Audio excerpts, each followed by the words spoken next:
Today, I've got tons of information and gameplay from the upcoming DLC for Battlefield 1, Apocalypse. Maps, weapons, and more details on the content that you can expect to come out within the next few months, all taken from a closed capture session recently on the Battlefield 1 CTE.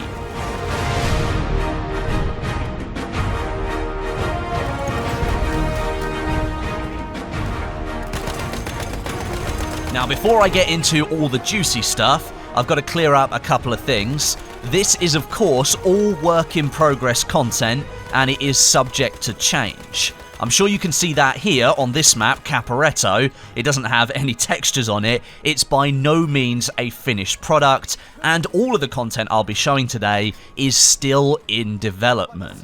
And now, secondly, I'd like to say thank you to MozzyFX SpitfireSiemion and aka Art for donating some footage for this video. The capture session was a crazy one, so trying to get all of the footage I might need resulted in me missing a few things. These guys stepped up and offered to help me out, so a huge thank you to them.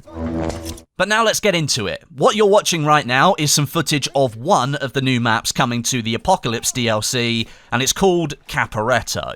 This was one of the 3 maps that we got to test in the capture session, along with the Somme and Passchendaele. All of these maps were without textures, which did somewhat subdue the atmosphere, but you could get a good idea for what the developers at DICE were really going for. I'll be producing separate videos on the Somme and Passchendaele, so look out for those later on today, and there might be another map revealed in the future. I'd expect there to be, so it was at least in line with the Turning Tides DLC, 4 maps in total, but right now we were only told of these 3 maps. Caporetto pits the Austro-Hungarian army against the Italian army in a battle on a mountainside running down towards the Isonzo River, and I believe it takes place at winter. One of the times we played the map there was snow falling in the air, so there might be a little bit of snow covering here on this map, but without textures, it's impossible for me to say. Now, there were many battles fought here during World War I between these 2 armies. I think there were 12 in total, and they were called the Battles of the Isonzo River. Now, Caporetto is set up as a conquest assault map, with the Italians defending and the Austro-Hungarians needing to attack down a steep hill to capture all the objectives. Now, this hillside looks to have lots of rocky cover on it, and when it's textured, I'm sure it will have a similar look to Monte Grappa, which is a location that precedes this one in terms of date and time and the battles that took place in World War I. Now, when we played this map, I have to say, I don't believe there was enough cover on the starting section of the map. A lot of the footage you're going to be seeing is from the same section of the map, and that's because the Austro-Hungarians had a very difficult time breaking out of their own spawn and actually getting onto the rest of the map, and that's simply because I don't think there was enough cover on that hill for them to use. The Italians could look straight up the hill, see all the infantry soldiers running down, and it was like cattle to the slaughter. As soon as a plane took off, all the LMGs on the ground were pointing straight at it, and it would be destroyed very, very quickly. Now, as I said, work in progress. This might still not be a finished version of what the map might look like, and of course, without textures and with a few months to go before the DLC launches, many changes can be made. This was a very early capture event, and my opinion so far is that Caporetto needs a little bit more work. But fortunately, I'm not going to subject you to another 6 minutes of Caporetto gameplay when I've just told you that I think the map needs work, and all the gameplay would come from the same section of the map. Fortunately, I've got footage of all the new weapons and gadgets coming to the DLC, and I've managed to get footage of most of them in action in live gameplay, I think with just one exception, but I've got customized menu shots of all of the new weapons. So first of all, the Assault class. The new SMG coming to the Apocalypse DLC is called the CSRC, and it's essentially the Shoshar LMG's little brother. That being said, its design is taken more from the MLE RSC 1917 rifle, which as we know is already present in Battlefield 1 from the French DLC. Now, the CSRC SMG, that's a lot of letters, it features a 8-round magazine with 1 round in the chamber, so that's a total of just 9 rounds to be fired before you have to reload it. But as far as my limited experience with the weapon actually went, the bullets did appear to do quite severe damage. It will come in factory and optical variants, and it's got quite a recoil kick at the moment, and that might be to compensate for the powerful rounds that it holds. However, with only 9 rounds to be fired before you have to reload it, I'm not sure how popular this weapon will really be. Next up is the medic class, and here we have something equally as strange as the assault class. This is the Howl rifle. This is a conversion of the Lee Enfield bolt-action rifle, made to fire in semi-auto, and is fixed with a 20-round detachable box magazine. It will come in factory and marksman variants, but it features the quite iconic offset iron sights on the factory variant, and that made it rather strange to use when you're aiming it, and the sights actually aren't too great, but for close range it will be absolutely fine. At longer ranges you will want to use the marksman variant because those sights are not going to help you.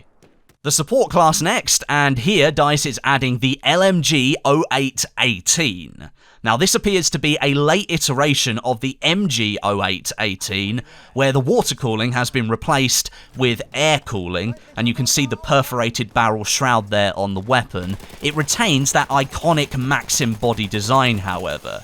DICE LA, again, have given it a funky reload animation, which I think I'll feature in this video. They did that with the Parabellum as well. It had a really strange and quite visually pleasing animation. Seems they've gone and done that again here for this new LMG. It comes in low weight and suppressive variants, and fires at 600 rounds a minute, making it a little bit on the faster side for LMGs, and almost perfect for damaging planes in the sky. The Scout class is next, and here we're getting 2 new rifles. First, we have the Ross Rifle Marksman. The Canadian weapon is finally making its way into Battlefield 1. From my limited time with it, I quite enjoyed using it. And looking at the in-game graph, it appears to have a similar sweet spot to the SMLE rifle, which would make sense as they use the same cartridge, the 303 British. It also has a straight pull bolt, so no need to scope out after taking shots. Now the Marksman gives you up to 4 times magnification, and that makes sense considering its sweet spot isn't too far out. And secondly, we have the M1917 Enfield rifle. This is the American Enfield rifle. This was created by the Americans by adapting the pattern 1914 Enfield rifle to fit their 30-06 Springfield rounds when trouble producing the M1903 Springfield rifle arose in American factories. In Battlefield 1, you'll have an infantry version to use, and essentially that fills the gap of the M1903 Springfield infantry that people have been complaining about since Battlefield 1 launched. There is also a new revolver coming to the game as well, the Revolver Mark VI. Yes, I know its actual name is something different, but for reasons I won't bore you with, at the moment I can't actually use that name. DICE needs to really lock that down first of all. This is a universal revolver that all classes will have access to. And lastly, for the weapons, before I move on to new gadgets, we have 3 new melee weapons to talk about. This first one is called the Pry Bar, which according to the in-game description is great for prying open crates, locks, and skulls. This looks to be a heavy melee weapon, doing lots of damage, but having a slow swing speed and a small takedown area. It'll also be able to break barbed wire and wood. Next we have the Broken Bottle. Knew it was only a matter of time before DICE decided to add this one in. I thought we'd see it in the Russian DLC with a vodka label on it, but that wasn't to be. This is going to be a lighter melee weapon, doing less damage per swing, but it will swing faster and have a big takedown area. And lastly, we have the Meat Cleaver. This follows the Pry Bar's footsteps. It's a heavy melee weapon, big damage, but a slow swing speed and a small takedown area, and it can also destroy wood and barbed wire.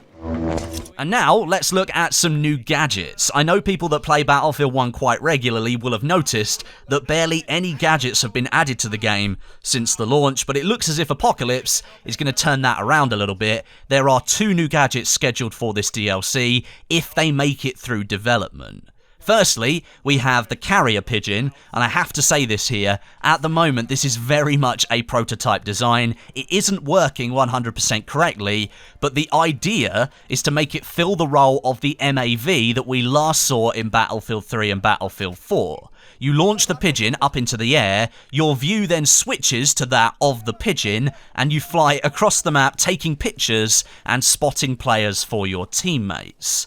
The idea is to have the pigeon visible so it could be shot down by the enemy team, and it seemed like there was a 20-second or so cooldown in between taking pictures. It was a cool idea, but as it wasn't quite working properly, I didn't really use it much more than after the first round, and DICE is undecided if they want to keep this in the game or scrap it, so it might never make it to this DLC. But if you like the idea of what they're going for, then please leave a comment down below. Let the team know that you want to see this. They are watching and listening, so if people like it, you might sway their opinion.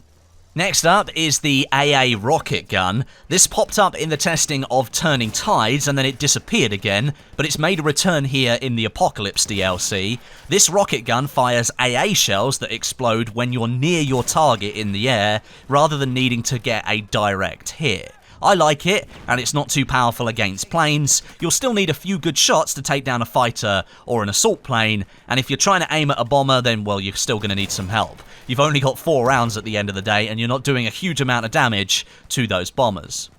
And lastly, we have something quite awesome here, and frankly, quite terrifying that it's been added to the game. This is not a gadget, it's not a loadout weapon either. It is simply an item that sits on the map and can be activated. A little bit like the IED bombs in Battlefield 4. This is the Gaswurfminen. It's a large shell-firing mortar system, and here in Battlefield 1, DICE has decided to let it rain gas down on objectives. I've got it from a few different angles here so you can see it fired, and you can see its effects, but in general, this is something the Germans would have used, and as you can see it here on Caporetto, it seems the Germans lent it to their Austro-Hungarian brothers. Now, I didn't see this on any other map other than Caporetto, but it could be implemented later on in development. I thought it was really cool, and the visual effect is quite appealing. So, there you have it, all the new maps and content that we know about so far that is likely to come to the Apocalypse DLC. Again, I cannot stress enough, all of this is work in progress, and if the maps and everything looks a little bit less than impressive at the moment, that's because it's all still in development. But from what information I was given last night, these maps are going to look incredible. Obviously, stay tuned to the channel over the next few hours. I'll be releasing footage of the other 2 maps, the Somme and Passchendaele. But let me know what you think of all this new content and the weapons down below in the comments section, and I'll try and answer some questions if you have any. But until next time, my name is Westie, and I'll catch you guys in the next video.